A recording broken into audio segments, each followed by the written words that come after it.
This tutorial is an introduction to vectors. Up until now, all the variables that we have used are what we call scalars. Scalars are just a number or a quantity, or you can think of them as a magnitude. I have 10 apples. I'm going 20 miles an hour. Well, instead of talking about scalars now, we're going to start talking about vectors. Vectors have a magnitude, just like a scalar, but that magnitude is in some direction. So instead of going 20 miles per hour, if I said we were going 20 miles per hour east, this is a vector because it has a magnitude, our speed, and a direction. We're going 20 miles an hour to the east. Now, whenever you see a vector, it's usually got this little arrow above it. That indicates that what we have here, this variable x, is a vector. Now, sometimes people will forget to put that little arrow above your variable. So if you're talking about vectors, sometimes they won't have this little arrow above them. But it is correct to put it on top of a variable that's representing a vector. Now, when we graph a vector, it looks an awful lot like a line segment. If I had the line that passes through points A and B, the segment between A and B is my line segment AB. Well, if I said that I was traveling from A to B, then I would have the vector AB. The point A is considered the tail end of our vector, and point B is considered the tip of our vector. And this vector represents us traveling from A to B. The magnitude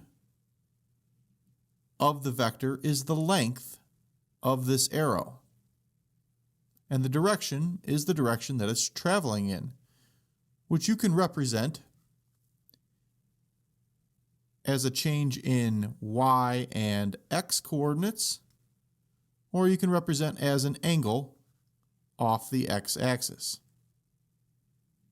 Just remember that vectors have a magnitude, which is the length of the arrow, and a direction, which is the direction the arrow is pointing in. So now let's talk about adding and subtracting vectors. If we want to add two vectors, all you do is put them tip to tail. If you have a starting point and we want to add vector A to vector B, we take the vector A and we draw it the same length and in the same direction that it always goes. And at the final point of A, at the tip of A, we put the tail of the next vector we're adding. So we put the tail of vector B. Then we draw vector B at the same length and the same direction that B always goes in. And at the tip of B, we will find the tip of the vector AB. The vector AB starts at our original point and travels to the tip of B as long as B is tip to tail with vector A. So when we add two vectors, we usually make this kind of a triangle. And whenever you want to add vectors, you just keep putting them tip to tail. It's also important to notice that it doesn't matter what order we add our vectors. Just like adding numbers. If you were to add 3 to 4, you would get the same number as if you added 4 to 3. Well, if you add vector A to vector B, you will end up at the same point as if you add vector B to vector A. So again, it doesn't matter in what order you add vectors. The sum is always the same. Now let's say we wanted to add more than two vectors together. Say we wanted to add 3 or 4 vectors. Well, the steps are exactly the same. You draw A at some starting point in its length and direction, and then at its tip you put the tail end of B, and you draw B at the same length and the same direction. At the tip of B you put the tail end of C, and at the tip of C is the location where the vector A plus B plus C will end up. So if you're adding more than two vectors, if you're adding 3 or 4 or 5, just put all the vectors tip to tail, and wherever they end up is where the vector of your addition will end up. Now again, even if you're adding more than two vectors, it doesn't matter in what order you add them together. If I were to add A to B, I would end up here.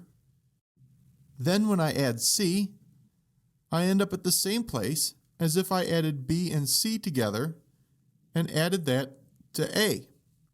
So it doesn't matter in what order you add vectors, you should always end up at the same place. Now typically we do not subtract vectors. We add a negative vector. A negative vector is the exact same vector as the positive version, except it goes in the opposite direction. So if vector A here is moving up and to the right, and it is, say, 5 long, then negative A is also 5 long and moves in the exact opposite direction. This vector moves in a downward and leftward direction. So the magnitudes are the same for a vector and its negative, but the negative vector just moves in the opposite direction. So if you wanted to subtract vectors, instead you would add the negative of whatever vector you're subtracting. So if I wanted to subtract B from A, I would instead add the negative of B to A. So here I have vector A, and here I have vector B, and if I want to subtract them, I draw A like I normally would, and then at the tip of A, I instead put the negative of B. Realize that B usually goes in this direction, but since it's negative, it's going to go in the opposite direction, the same distance, until we get to this point, and then this vector here is the vector A minus B, from the tail end of A to the tip of negative B. So that's how you subtract vectors. So now let's talk about vector notation. Here we have the standard formula for vector notation. The vector A is equal to x times this little I with this hat on it. And this is plus y times this j with this hat on it.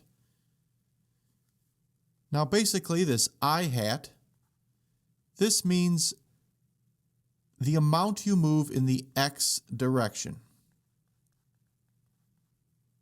And the j hat, that means the amount you move in the y direction. So if we wanted to write vector A in standard notation or vector notation, we need to know the amount we move in the x direction. Well, this guy is moving 6 in the x direction, and it's moving 8 in the y direction. So we would say that vector A, that's equal to 6I hat plus 8j hat. Now don't worry about these i's and the j's. That just indicates the direction. 6 in the x, 8 in the y. So this is vector A written in vector notation. 6i plus 8j. Now we use vector notation because it makes it easy to algebraically add vectors. It also makes it easy to find the magnitude of a vector. Remember, vector A here in standard form is 6i plus 8j hat. if I want to find the magnitude of my vector, which remember is the length of my vector, well, the x and y create a 90-degree angle here, which makes this the hypotenuse of a right triangle, which means you can use the Pythagorean theorem, which would tell us that our hypotenuse squared would be equal to our x side squared plus our y side squared. If you were to take the square root of both sides, then the distance a is equal to the square root of x squared plus y squared. Typically, when somebody's asking for the magnitude of a vector, they will put the vector in absolute value, or in this double absolute value sign. So if you ever see a vector in an absolute value sign or a double absolute value sign, that means they're looking for the magnitude of that vector. And you can use this formula to find the magnitude of that vector. Here our x is 6 and our y is 8. If you plug that in, you'll have 6 squared plus 8 squared underneath the square root, or you can say the square root of 36 plus 64, or you can say the square root of 100, and that's equal to 10. So the magnitude of A is equal to 10. Now, like I said before, vector notation can help us add and subtract vectors. Here I have vector A. Vector A is moving 4 in the x and 2 in the y. I also have vector B. Vector B moves 2 in the x, and it moves downward, or -6 in the y. So if I say vector A is equal to 4i hat plus 2j hat, and then vector B, that's equal to 2i hat plus -6j hat. When I want to add these vectors, I can add just the x's and just the y's. So A plus B should have 4 plus 2, a movement of 6i, and then 2 minus 6 would be minus 4j. Well, here we have our addition graphically. This guy is moving in a -4 in the y and 6 in the x. 6 in the x, -4 in the y. So by writing your vectors in vector notation, you make it easy to add and subtract vectors because you just add the x's, or the I hat terms, and then you just add the y's, or the j hat terms. Now, oftentimes you'll see a vector being multiplied by a scalar. Say A was the fact that we were going 20 miles per hour to the northeast. And somebody said we were going to double our speed. So we were going to take our vector A and we were going to double it, multiply it by 2. Well, if we're doubling our vector, that means we're going to be going 40 miles per hour to the northeast. So when you multiply a vector by a scalar, that's the same as basically just multiplying the magnitude of that vector by the scalar. The scalar does not change the direction. So if I have vector A here, it has an x value of 3 and a y value of 4, so I can say A is equal to 3i hat plus 4j hat, and I wanted to multiply this by 2. Well, my magnitude is multiplied by 2, which means the length of my vector is now twice as long.